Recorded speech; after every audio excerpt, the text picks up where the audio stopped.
महाराष्ट्राचा। नमस्कार, मी प्रतिभा। संध्या लाईव्ह मध्ये आपलं सर्वांचं स्वागत। दिनांक 22 जुलै रोजी राष्ट्रवादी काँग्रेस पक्षाचे खासदार श्री पार्थ अजितदादा पवार यांनी लोकनेते दिवंगत अजितदादा पवार यांच्या जयंतीनिमित्त त्यांच्या स्मृतीस्थळी जाऊन भावपूर्ण अभिवादन केले। यावेळी महाराष्ट्राच्या उपमुख्यमंत्री श्रीमती सुनेत्रा वहिनी अजितदादा पवार, श्री जय पवार तसेच पवार परिवारातील सदस्य उपस्थित होते।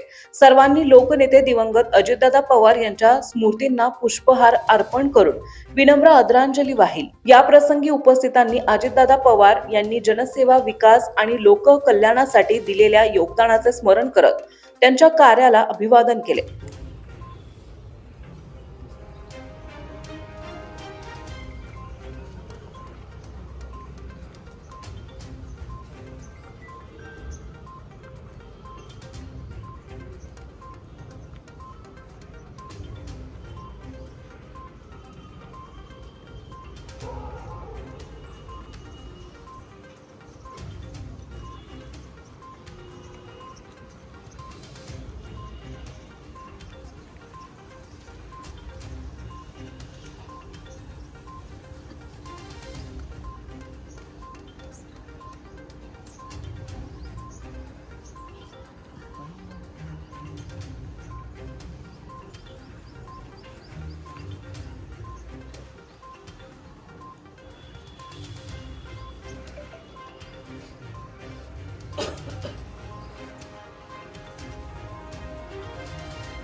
संध्या लाईव्ह साठी प्रतिनिधी कृष्णमूर्ती जगताप, बारामती। ताज्या आणि महत्त्वपूर्ण बातम्या पाहण्यासाठी आजच आमच्या संध्या लाईव्ह न्यूज चॅनलला YouTube वर सबस्क्राईब करा आणि बेल आयकॉन प्रेस करा।